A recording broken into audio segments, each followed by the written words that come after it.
On t'a toujours dit que c'était de la chimie, ce frisson mystérieux quand ton cœur s'emballe, que tes muscles se tendent et que ton esprit ne peut s'empêcher de repasser en boucle le son d'une voix, un sourire ou la présence d'une seule personne.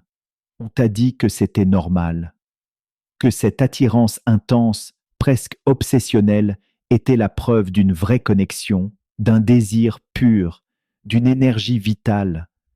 Mais si Carl Jung se trouvait en face de toi, il te dirait calmement: non, ce n'est pas de la chimie, ce n'est pas de la magie, c'est ton ombre. Pour Jung, l'attraction sexuelle n'est pas simplement une question d'amour ou de compatibilité physique, c'est une explosion psychologique, une décharge qui en dit souvent bien plus sur tes blessures que sur tes envies conscientes. Car lorsque tu es attiré par quelqu'un au point de te sentir incapable de résister, ce n'est pas de l'amour, c'est une projection. Jung pensait que, dans chaque être humain, vit un opposé inconscient. L'anima chez l'homme, l'animus chez la femme. Ces figures intérieures ne sont pas des concepts flous. Ce sont des forces émotionnelles puissantes qui représentent ce que nous avons refoulé, nié ou jamais développé en nous-mêmes. Et voilà ce qui est troublant. Lorsque tu rencontres quelqu'un qui reflète ton anima ou ton animus, ton psychisme réagit comme s'il venait de trouver la pièce manquante de ton puzzle intérieur. Il te murmure: cette personne détient ce qui te manque. Résultat, tu ne tombes pas amoureux de l'autre, mais de la partie de toi que tu n'as jamais rencontrée. C'est pour ça que l'attirance sexuelle peut sembler irrationnelle. Tu sais pertinemment que cette personne est indisponible, dangereuse, manipulatrice ou même toxique. Mais la force qui t'attire est plus puissante que la logique. Tu te sens happé, comme sous emprise. En réalité, ton inconscient les a pris pour la complétude que tu recherches. Maintenant, imagine ce que cela signifie dans un monde où la séduction est une arme, où certains apprennent instinctivement à reproduire tes fantasmes les plus profonds sans même en avoir conscience, où certaines femmes découvrent que la meilleure façon de dominer un homme, ce n'est pas par la force, mais par le reflet, devenir son désir inconscient. Car si un homme n'a jamais affronté son anima, s'il ne s'est jamais demandé pourquoi je désire ce que je désire, alors il ne choisit pas vraiment. C'est sa blessure qui choisit à sa place. Et si la femme en face sait jouer ce rôle, volontairement ou non, il se livrera totalement. Il appellera cela de l'amour. Mais ce n'est qu'une projection. Elle n'est pas l'âme sœur, c'est un miroir. Jung a dit un jour: la rencontre de deux personnalités est comme le contact de deux substances chimiques. S'il y a réaction, les deux sont transformés. Mais lorsque cette réaction est alimentée par l'ombre, la transformation peut être malsaine. Elle peut devenir obsessionnelle, destructrice. Elle peut réduire une personne à son désir et rien d'autre. C'est là la vérité sombre de l'attraction. Tu n'es pas toujours attiré par ce qui est bon pour toi, mais par ce qui complète ton histoire intérieure. Et parfois, cette histoire est une tragédie. Peut-être es-tu un homme qui n'a jamais senti le regard aimant de sa mère. Alors, quand tu rencontres une femme froide, distante, qui ne donne son affection que lorsque tu la poursuis, tu ressens une intensité incroyable. Tu crois que c'est ça, l'amour. Mais en vérité, tu essaies de réécrire le passé, de remporter une bataille que tu as perdue dans ton enfance. C'est la compulsion du trauma sexuel, pas toujours liée à un abus physique, mais souvent à des schémas affectifs non résolus. La femme devient ton terrain de combat. Tu veux mériter ce qui aurait dû t'être donné librement. Et plus elle te le refuse, plus ton désir grandit. Mais retournons le miroir. Il existe aussi des femmes qui ne recherchent pas l'amour, mais le pouvoir. Elles ne veulent pas être aimées, elles veulent être poursuivies, admirées, obsédantes dans l'esprit des hommes. Elles transforment leur sexualité en arme, pas par pure méchanceté, mais à cause de blessures profondes. Leur ombre n'a jamais connu l'affection en sécurité. Alors, elles cherchent à dominer par le désir. Et quand un homme tombe à leurs pieds, elles se sentent vivantes, jusqu'au moment où il demande une vraie intimité émotionnelle. Là, elles reculent, parce que dès que ça devient réel, l'illusion s'effondre. C'est là que Carl Jung nous alerte. L'attraction sexuelle n'est pas toujours une connexion sincère. Parfois, c'est un piège psychologique, où tes besoins les plus profonds, ceux qui n'ont jamais été comblés, se déguisent en passion romantique. Ils ne disaient pas ça pour te faire peur du désir, mais pour t'obliger à en prendre conscience, pour te pousser à te demander qui mon âme recherche-t-elle quand mon esprit dort? Pourquoi suis-je attiré par cette personne et pas une autre? Parce que si tu n'ouvres jamais les yeux sur ce mécanisme, tu continueras à choisir la même personne encore et encore, sous des visages différents. Et tu appelleras ça le destin, alors que ce n'est que ton ombre qui tire les ficelles. Voici une vérité que peu peuvent encaisser. Parfois, la personne que tu désires le plus est exactement celle qui est venue te briser. Pas parce qu'elle est mauvaise, au fond, mais parce que ton inconscient cherche à revivre ta blessure originelle en espérant, cette fois, y survivre. Ce n'est pas de l'amour, c'est du karma. Et le karma, ce n'est pas une punition, c'est une répétition, jusqu'à ce que tu comprennes la leçon. La vérité de cette première prise de conscience, c'est que l'obscurité n'est pas dans l'autre, elle est en toi, dans ce que tu projettes, dans ce que tu poursuis, dans ce que tu fuis. L'attraction sexuelle peut être quelque chose de sacré, oui, mais seulement si tu oses voir le démon qui se cache derrière le rideau. Seulement si tu te poses la question, est-ce que c'est vraiment de l'amour? Ou est-ce que j'essaie juste de finir une histoire inachevée? Tu crois que tu choisis qui séduire, qui fréquenter, qui aimer. Mais si tes choix sont pilotés par ton inconscient, est-ce vraiment toi qui décides? Jung avertissait que l'inconscient est toujours actif. Et le plus dangereux, c'est que tu ne sais même pas quand il prend le volant à ta place. Prenons une histoire réelle. Un homme, brillant, respecté, émotionnellement intelligent. Pourtant, chaque fois qu'il tombait amoureux, c'était d'une femme qui le rejetait émotionnellement. L'une l'a quitté pour un autre. Une autre a disparu après des moments d'intimité intense. Une autre l'a humilié quand il a montré sa vulnérabilité. Des femmes différentes, mais le même scénario. Logiquement, il savait que ces femmes n'étaient pas bonnes pour lui. Il prévenait même ses amis. Elle n'est pas saine pour moi. Et pourtant, il y retournait toujours. Pourquoi? Parce que son inconscient ne cherchait pas l'amour. Il cherchait à réparer une blessure. Cet homme avait grandi avec une mère froide, distante, incapable de montrer son affection, une femme qui le rendait invisible.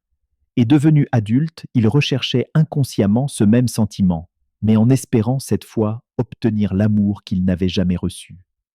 Il ne poursuivait pas des femmes, il poursuivait le fantôme de sa mère. C'est ainsi que l'attraction sexuelle se transforme en boucle psychologique. Tu n'es pas accro à la personne, mais à la blessure qu'elle représente, à l'espoir de la réparer enfin. Mais c'est un piège. Et Jung essayait de nous prévenir. L'énergie sexuelle est l'une des forces les plus puissantes de l'esprit humain. Elle n'est pas seulement liée au plaisir. Elle est liée à l'identité, au pouvoir, à la sécurité, à la validation. Et quand cette énergie se mélange avec ta douleur la plus profonde, elle devient magnétique, explosive et dangereuse. Parlons maintenant des femmes qui, encore et encore, tombent amoureuses d'hommes émotionnellement indisponibles. Des hommes séduisants, captivants, dominants, mais froids, détachés, parfois même cruels. Elles finissent par dire « Pourquoi suis-je seulement attirée par des hommes qui me font du mal ?» Quand un homme est trop gentil, je perds l'intérêt. Ce n'est pas un défaut de personnalité. C'est le signe d'un conditionnement émotionnel. Beaucoup de ces femmes ont appris, directement ou indirectement, que l'amour devait se mériter. Qu'être ignoré signifiait qu'il fallait redoubler d'efforts, que le rejet était un défi à relever. Alors, le jour où un homme se montre indifférent, l'attraction explose. Pourquoi? Parce que l'inconscient dit « Voilà la douleur familière, tentons de la réparer cette fois ». Et si cet homme sait jouer avec cette dynamique, consciemment ou pas, il devient leur obsession. Ce n'est pas de l'amour. C'est un chaos intérieur en quête d'un sauveur. Mais ça ne s'arrête pas là. Reprenons le miroir. Il y a aussi des femmes, modernes et lucides, qui exploitent cette vérité. Elles savent qu'elles peuvent contrôler un homme plus par leur sexualité que par la logique. Pas parce qu'elles sont mauvaises, mais parce que ça marche. Elles apprennent que retenir leur disponibilité émotionnelle tout en offrant une séduction physique intense crée un lien quasi incassable. Elles se glissent dans la peau de la femme idéale, pas la vraie, mais celle qu'ils fantasment. Plus l'homme la poursuit, plus elle se sent puissante. C'est de la domination psychologique, déguisée en romance. Pour Jung, c'est un piège de projection. L'homme ne l'aime pas vraiment. Il aime ce qu'elle représente, sa moitié manquante. Et voilà où ça devient glaçant. Elle non plus ne l'aime pas. Elle aime le contrôle.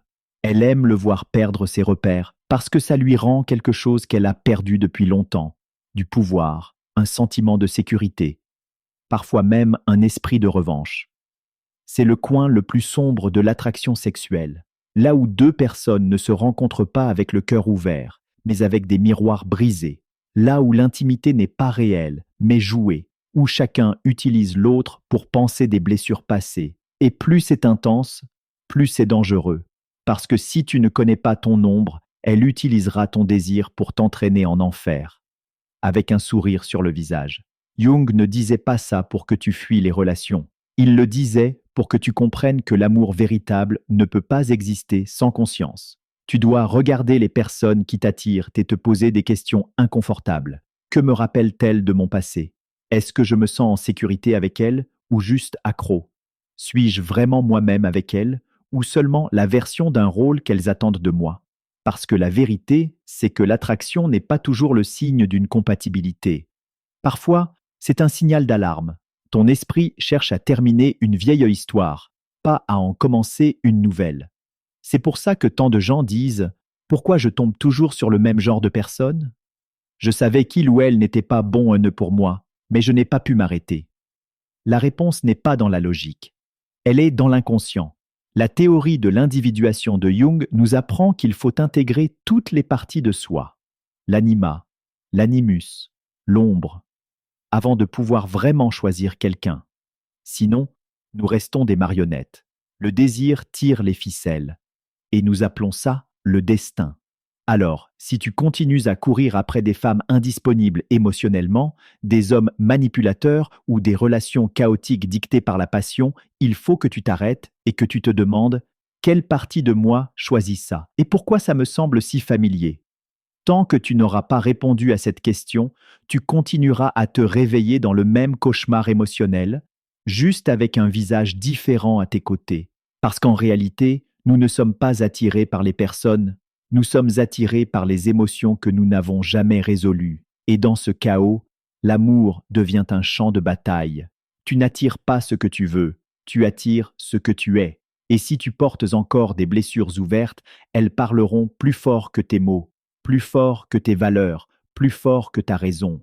C'est ça, la vérité la plus sombre sur l'attraction sexuelle. Elle ne parle pas vraiment de trouver la bonne personne. Elle parle surtout de découvrir ce que ta douleur désire. La plupart des gens pensent qu'ils tombent amoureux d'un regard, d'une voix, d'une intelligence, d'une énergie. Mais en réalité, ils tombent amoureux d'un schéma. Un schéma qui reflète leur histoire inachevée, celle où ils n'ont pas été choisis, celle où il fallait supplier pour avoir de l'attention, celle où l'amour semblait toujours hors de portée.